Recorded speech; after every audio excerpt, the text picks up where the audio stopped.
Hey, this is Beth from Murray Nursery, and today we're going to be showing you just a few options of privacy trees and some quick tips on how to prune, plant, and water them. We're going to start with the green giant. This is an evergreen tree. It's an arborvitae. The green giant is going to get 20 to 25 feet tall and about 8 to 10 feet wide. So we do recommend planting them at least 8 to 10 feet. You could go wider if you wanted to, or if you wanted a quicker hedge, you could stagger plant them kind of in a zigzag formation. This arborvitae has really nice dense green foliage and it's very soft to the touch.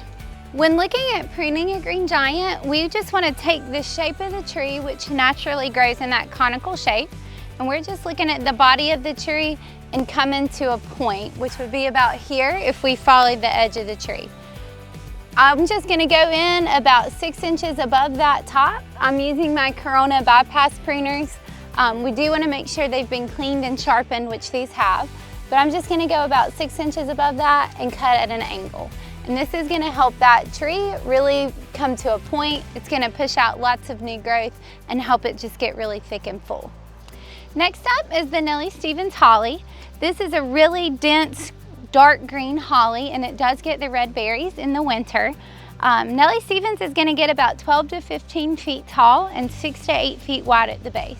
It does naturally grow in that conical shape, so it's really easy to maintain, and they look super nice as a privacy border. This one can handle full shade to part sun, so if you have a wood line or an area that just doesn't get quite as much sun, then the Nellie Stevens is a great choice. When looking at pruning a Nellie Stevens, sometimes it's easier to use shears. On this one, I'm just going to use my hand pruners again. We're just going to go through, and any of these wild hairs, I'm just going to go in and we're just going to clip them right at an angle to really help maintain that shape.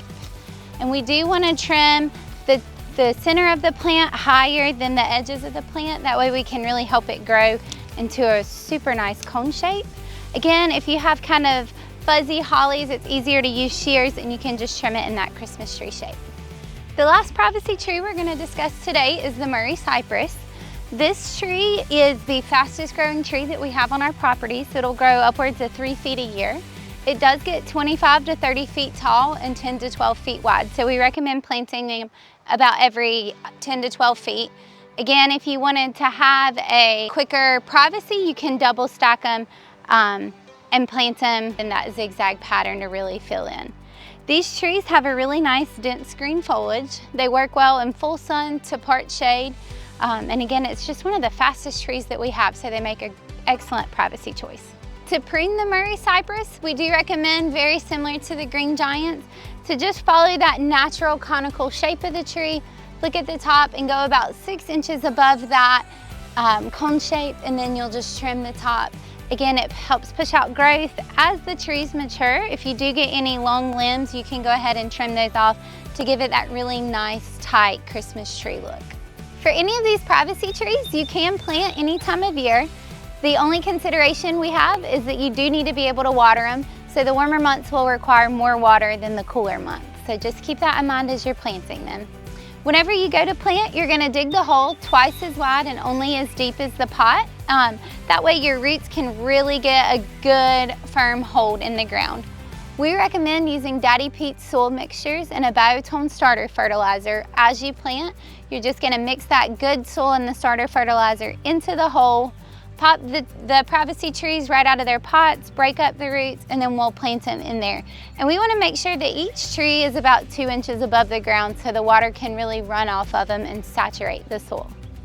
Whenever you water, if you're planting in the warmer months, you're going to water 2 to 3 times a week, depending on rainfall.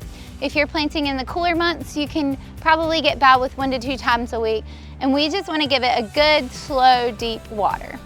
To water plants, we recommend using the dram head. That way it really breaks up the water and it doesn't just flood our soil. As we water, we're going to let it get bubbled up on top. That way we know there's just enough water there. Once it starts to show on the top of the soil, we're going to cut the water off and let it really saturate down into the soil.